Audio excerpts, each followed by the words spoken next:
Escreveu João 6, 66 ao 69. Amém? A palavra do Senhor diz assim: Naquela hora em diante, muitos dos seus discípulos voltaram atrás e deixaram de segui-lo. Jesus perguntou aos 12, vocês também não querem ir? Simão Pedro lhe respondeu, Senhor, para quem iremos? Tu tens as palavras de vida eterna. Nós cremos e sabemos que és o Santo de Deus. Vamos orar. Pai, nós te louvamos, nós te agradecemos, Senhor. Obrigado, Jesus, por esse momento. Obrigado por tudo que o Senhor tem feito em nossa vida, este ano que se passou, o ano de 2025. Começaremos agora o novo ano, Senhor. Mais 365 dias que o Senhor tem preparado para nós. Pai, em nome de Jesus Cristo, abra o nosso coração, abra, Senhor, a nossa mente, Senhor. Fale, Senhor, com a sua igreja essa noite. Me use, Senhor, como um mero instrumento em suas mãos, pois eu não passo, Senhor, de um pecador. Mas é o Senhor que conduz, é o Senhor quem fala, é o Senhor que se revela através da sua palavra. Em nome de Jesus Cristo, amém. Os irmãos podem se assentar. Amém. Esperar. Glória a Deus. Deus abençoe. Amém.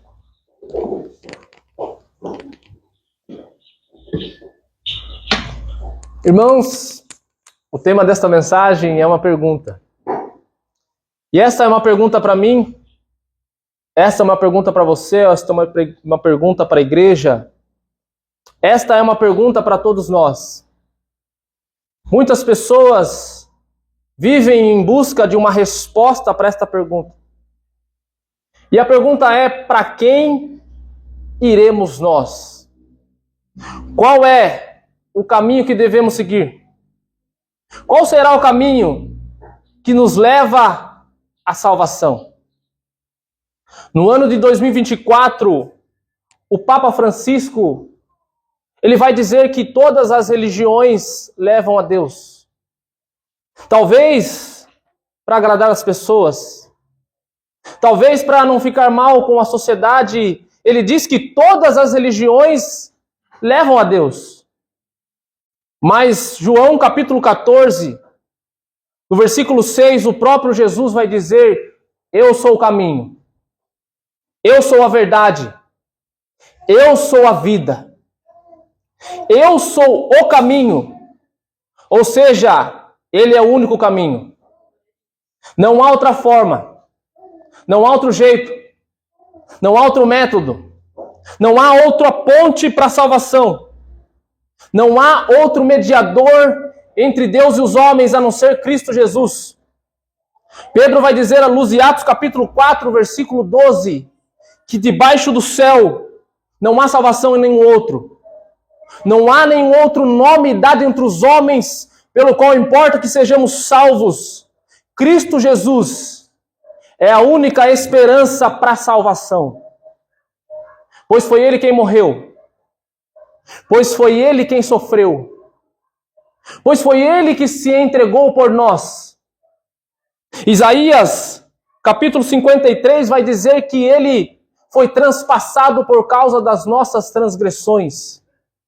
Ele foi moído por causa das nossas iniquidades. O castigo que nos trouxe a paz estava sobre Ele. E por suas feridas, nós somos sarados. Mas muitas pessoas buscam outro método, outro caminho para a salvação. Muitas pessoas buscam atalhos para chegar a Deus. Ninguém quer passar pela porta estreita. Não querem ouvir a verdade, a verdadeira palavra do Evangelho. Dedicam-se o tempo todo para distorcer a palavra. Procuram mensagens palatáveis, mensagens que agradam os ouvidos, mensagens delicadas, mensagens que elevam o ego do homem, mensagens que geram conforto nos corações. Mas, irmãos, Jesus ele nunca mudou seu discurso. Jesus nunca procurou agradar a multidão. Jesus nunca falou o que a multidão queria ouvir. Jesus nunca mudou o seu discurso. Ele mesmo quem disse, aquele que me ama, guarda as minhas palavras. Aquele que me ama, segue os meus mandamentos. E é João que escreve este evangelho. É João quem escreve essa história. É João quem pinta esse quadro para nós. E desde o início, o evangelista mostra que Jesus é Deus. Desde o início, ele começa a falar que Jesus é o único caminho para a salvação. Pois no princípio era o Verbo. E o Verbo estava com Deus. E o Verbo era Deus. Todas as coisas foram criadas por Ele. Todas as coisas foram criadas por meio dEle. E no capítulo 6, ele começa a contar essa história. Ele vai dizer que após Jesus realizar o milagre dos pães, após Jesus multiplicar os pães e andar sobre as águas, Jesus ele atravessa o lago de Tiberíades e chega a Cafarnaum. Havia uma grande multidão. Mais de 5.000 pessoas seguiam a Jesus. Pessoas famintas. Pessoas que não ficaram satisfeitas com o milagre. Eles queriam mais pães. Eles ainda estavam com fome. E quando encontram Jesus do outro lado, eles perguntam: Mestre, como chegastes aqui? Mestre, como o Senhor chegou aqui? Jesus sabia do coração deles. Jesus sabia a intenção da multidão. Jesus então diz: vocês não estão atrás de mim pelos sinais. Vocês não estão atrás de mim por aquilo que eu sou. Vocês estão atrás de mim pela comida. Vocês estão atrás de mim pelo pão. Vocês estão atrás de mim por aquilo que eu posso dar. Mas não trabalhem pelo pão que perece. Não trabalhem pelas coisas desta terra. Não trabalhem pelo pão que é perecível. Trabalhem pela comida que permanece para a vida eterna. Então a multidão pergunta a Jesus: o que nós devemos fazer para realizar a obra de Deus? O que nós devemos fazer para realizar a obra que Deus requer de nós? Jesus então responde: a obra de Deus é esta: crer naquele que Ele enviou. Mas a multidão faz outra pergunta. A multidão olha para Jesus e diz: qual o sinal? Qual é o milagre que o Senhor vai fazer para que nós creiamos em Ti? Os nossos antepassados comeram maná. Os nossos antepassados tiveram pão no deserto. Como está escrito, Ele deu-lhes pão do céu. Mas Jesus responde e diz: não foi Moisés que deu pão a vocês. Não foi Moisés que deu maná a vocês, mas foi meu Pai, que vos dá o verdadeiro pão. E o verdadeiro pão é aquele que desceu do céu e dá vida ao mundo. Mas, no desespero por comida, no desespero para saciar a sua fome, a multidão então diz: Senhor, dá-me desse pão. Senhor, dá-me deste pão. Mas Jesus não estava falando do pão da terra. Jesus não estava falando das coisas deste mundo. Jesus estava falando de um pão muito mais sólido e muito mais consistente. Jesus estava falando do pão da vida, daquele que mata a fome da alma. Jesus estava falando do pão que mata a sede do coração. Jesus estava falando dele mesmo. Jesus então se apresenta à multidão e ele começa a dizer: eu sou o pão vivo que desce do céu. Eu sou a fonte de água viva. E aquele que comer deste pão nunca mais terá fome. Aquele que beber desta água nunca mais terá sede. Eu sou o pão da vida. Aquele que crê tem a vida eterna. Aquele que comer deste pão viverá para sempre. Aquele que comer do meu corpo, aquele que beber do meu sangue, tem a vida eterna. Mas a multidão queria milagres. A multidão queria as coisas terrenas. A multidão buscava por milagres, mas Jesus diz: eu sou o milagre. Eu sou o verdadeiro milagre. Mas eles queriam agora. Eles não queriam o pão do céu. Eles queriam o pão da terra. Eles não queriam as riquezas do céu. Eles queriam as riquezas da terra. Jesus apresenta a sua verdade. Jesus mostra para os discípulos que Ele é o verdadeiro pão.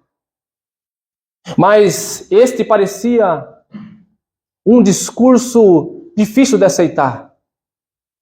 Essas pareciam palavras pesadas.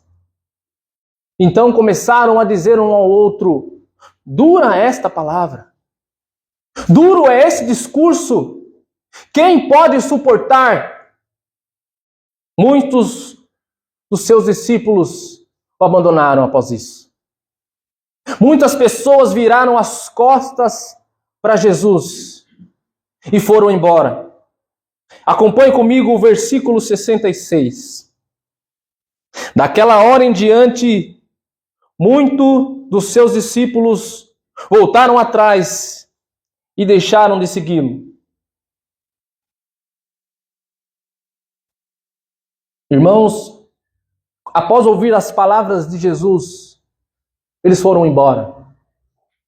Após ouvir este discurso, a multidão deixa de segui-lo. Após ouvir essas palavras, deixaram de acompanhá-lo. Não suportaram as palavras de Jesus. Não suportaram esse discurso. Eles estavam pensando em um pão físico. Eles queriam algo para agora. Eles queriam algo para o momento. Eles queriam algo para o já. Ouvir Jesus falar de o Espírito Santo. Ouvir Jesus falar de transformação de vida causava escândalo. Eles não queriam o pão da vida, eles não queriam o pão do céu. Seguiam a Jesus por interesses terrenos. Seguiam a Jesus para encher a sua própria barriga, para matar a sua própria fome. E essa revelação revela a fragilidade daquelas pessoas. Essa reação revela que um discurso pesado traz fuga para aqueles que seguem Jesus superficialmente. Discursos pesados revelam o que há em nossos corações. Mas a pergunta é: o que há em nossos corações? O que há em nossos corações? Qual é o nosso verdadeiro interesse de seguir a Cristo? Por que nós estamos aqui hoje? Por que nós saímos da nossa casa hoje? Por que nós se declaramos cristãos? Qual é o real interesse? Qual é o verdadeiro motivo? Será que estamos seguindo a Jesus pelo pão das terras? Será que estamos seguindo a Jesus pelo sonho da casa nova, do carro novo? Será que estamos seguindo a Jesus pela vida financeira? Por aquilo que Ele tem para dar neste mundo? Será que as nossas expectativas estão aqui, no agora? O que nos fez sair da nossa casa hoje? O que nos fez sair da nossa casa hoje e vir buscar a Jesus? O que nos faz acordar todos os dias e dizer: eu sou cristão? Qual é o real motivo da nossa fé? O que anseia o nosso coração todos os dias?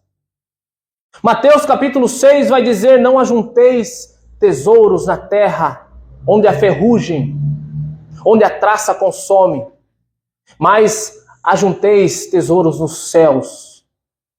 Porque onde está o seu tesouro, ali está o seu coração. Onde está o nosso coração? Quando Jesus se apresenta como o pão da vida, quando Jesus fala de salvação, quando Jesus fala de transformação, as pessoas viram as costas para ele e o abandonam. Irmãos, nossos olhos devem estar fixados na pessoa de Cristo, pois Ele é o milagre, Ele é a salvação, Ele é a transformação, Ele é a mudança de vida, Ele é o remédio para a nossa alma, é Ele que cura, Ele que transforma, Ele que liberta. Mas muitas pessoas não querem saber o que Ele é. Muitos não estão nem aí se Ele morreu na cruz, se Ele ressuscitou. Querem somente satisfazer o seu desejo terreno. Mas Paulo vai dizer em 1 Coríntios capítulo 15, versículo 19, que se acreditarmos em Cristo somente nessa vida, se buscarmos Cristo somente nessa vida, se esperarmos Cristo somente nesta vida, somos os mais miseráveis de todos os homens. Devemos ter essa esperança. Cristo morreu, Cristo ressuscitou para nos dar vida e vida eterna. Ele morreu numa cruz que era minha e que era sua. Ele foi moído. Ele morreu em nosso lugar. E é Ele que é o pão que sacia a nossa fome. É Ele que é a fonte de água viva que mata a nossa sede. É para Ele que nós vivemos. É para Ele que nós respiramos. É Ele que nós devemos esperar todos os dias. Pois é Ele que nos traz salvação. Ele é a nossa esperança. Mas após aquelas pessoas irem embora, Jesus, Ele faz uma grande pergunta para 12 que ficaram. Versículo 67. Jesus perguntou aos 12, vocês também não querem ir? Irmãos, a multidão vai embora. Aqueles que se diziam seguir a Jesus, o abandonaram. Aqueles que se diziam ser discípulos, o abandonaram. Mas 12 permaneceram. 12 ficaram, mesmo ouvindo palavras duras, mesmo ouvindo o duro discurso, mesmo ouvindo as palavras de Jesus, mesmo vendo as pessoas indo embora, eles ficaram. Talvez ali havia amigos, havia parentes, havia pessoas conhecidas, mas eles ficaram. Eles permaneceram com Jesus. Mas Jesus lança uma grande pergunta. E vocês? Vocês também não querem ir? Vocês também não vão? Isto mostra que Jesus não está preocupado com quantidade. Jesus não está preocupado com a quantidade. Jesus não está preocupado com os números. E isso vem matando muitas igrejas. Muitos pastores omissos estão preocupados com os números. Muitos pastores mudam seu discurso para que as pessoas permaneçam com medo de não agradar. Muitas pessoas, muitos pastores mudam o seu discurso com medo que a igreja fique vazia. Escondem a verdade e falam aquilo que o povo quer ouvir. Mas essa pergunta mostra uma realidade, que Deus não precisa de pessoas. Nós é que precisamos dele. Nós é que dependemos dele para viver, para respirar, para se mover. Nós dependemos de Cristo. Jesus chama os 12 a uma grande decisão. Jesus chama os 12 a uma grande decisão, e a decisão é essa: ou vai ou fica. Vocês também não querem ir? Ou vai ou fica. E qual é a nossa decisão quando nós ouvimos uma dura palavra? Qual é a nossa decisão quando nós ouvimos um duro discurso? Qual é a nossa decisão quando Jesus mostra que Ele é o pão da vida e que nós precisamos mudar para segui-lo? Quais desses discípulos nós somos? Será que nós somos iguais às pessoas que ouvem um duro discurso e vão embora? Será que nós somos como a multidão que abandona Jesus quando Jesus não atende às nossas perspectivas? Quando Jesus não atende os nossos desejos? Ou será que nós somos como os 12, que mesmo ouvindo um duro sermão, permanece com Jesus? Irmãos, o desafio de Cristo, para quem quiser segui-lo, é que permanecemos nele. João capítulo 8, versículo 31. Se permanecerdes nas minhas palavras, sois verdadeiramente os meus discípulos. O verdadeiro discípulo é aquele que permanece. O verdadeiro discípulo é aquele que não está preocupado com a multidão, não está preocupado com as pessoas. O verdadeiro discípulo é aquele que não está preocupado com o que as pessoas vão dizer, com o que as pessoas pensam sobre ele. O verdadeiro discípulo sabe que não há outro caminho a não ser Jesus.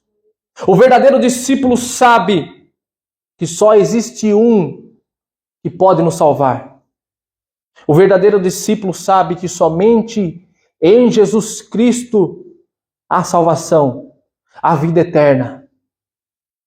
O verdadeiro discípulo sabe que nele nós vivemos, que nele nós nos movemos, que nele nós existimos. Quais discípulos somos nós? Quais discípulos somos nós?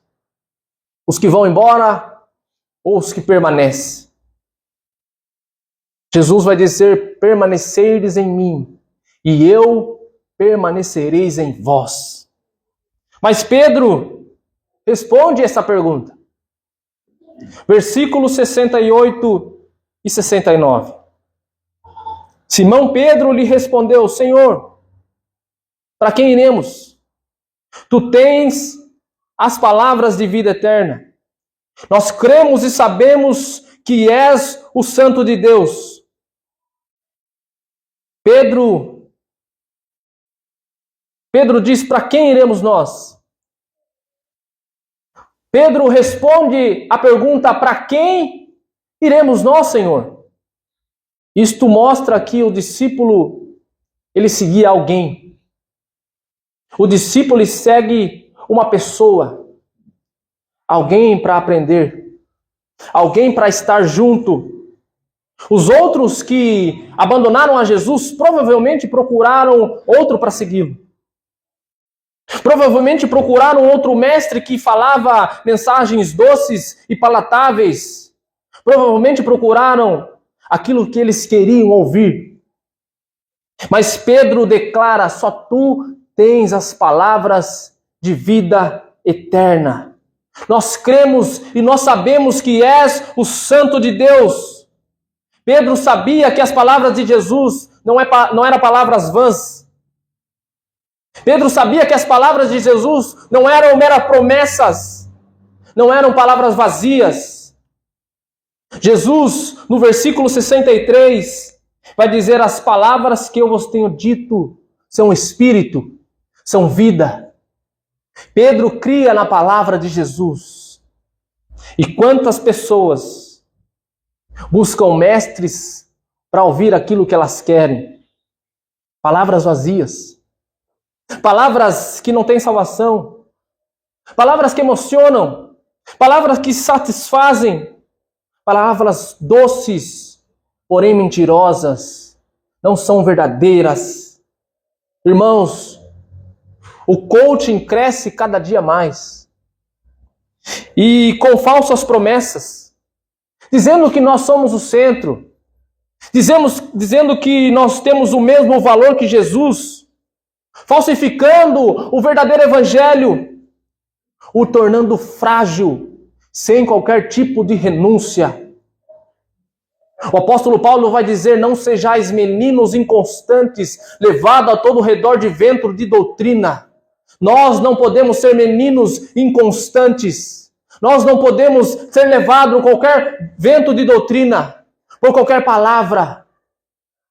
Nós não podemos ser igual a onda do mar que vai e que vem. Nós devemos crer na verdadeira palavra de Deus, pois é ela que transforma, é ela que liberta, é ela que salva. Luz para os meus pés, lâmpadas para os meus caminhos, é a sua palavra. E a pergunta é: para quem iremos nós? Para quem iremos nós nesse ano de 2026? Depois que conhecemos a verdade do Evangelho, depois que sabemos que nós devemos negar a nossa verdade, depois que sabemos que nós devemos ter uma vida de renúncia, uma vida de transformação, depois que sabemos que nós devemos mudar, depois que sabemos que nós devemos ser sacrifício vivo, santo e agradável a Deus, assim como Paulo diz, à luz de Romanos capítulo 12, depois que nós sabemos que Jesus é o pão da vida, que Ele que mata a nossa fome, que Ele que sacia a nossa sede, que Ele é a fonte de águas vivas, depois que nós sabemos que somente em Jesus Cristo há salvação, para quem iremos nós? Para quem iremos nós? Somente tu tens as palavras de vida eterna. Para quem iremos nós se somente o Senhor pode transformar a nossa vida, a nossa família? Para quem iremos nós? Irmãos, mesmo que as pessoas não concordem, mesmo que o mundo se volte contra você, mesmo que a sociedade diga ao contrário, mesmo que a sociedade não te aceite, mesmo que as pessoas virem as costas para você, somente Jesus tem as palavras de vida eterna. Nós cremos e sabemos que Ele é o Santo de Deus. Mas não adianta somente saber. Não adianta somente vir à igreja. Não adianta somente estar aqui. É necessário crer. É necessário acreditar. É necessário andar com Ele. É necessário estar com Ele. Pois, segundo Coríntios capítulo 15, versículo 17, o apóstolo Paulo vai dizer: portanto, aquele que está em Cristo, nova criatura é. As coisas velhas se passaram, eis que tudo se fez novo. Ou seja, estar em Cristo é viver com Ele. Estar em Cristo é caminhar com Ele. Estar em Cristo é viver para Ele. É estar sempre disposto. É participar do seu corpo. Não por interesses pessoais. Não pelo carro novo. Não pela vida financeira. Não por um cargo melhor no trabalho. Mas por amor. Por amor ao seu nome. Por amor a tudo que Ele fez. Mas por amor. Para quem iremos nós? Esta é a grande pergunta. E talvez você esteja ainda indeciso sobre esta pergunta. Talvez ainda há uma indecisão no seu coração sobre esta pergunta. Talvez você está aqui na igreja há 10, há 20, há 30 anos, mas ainda você não se decidiu. Para quem iremos nós?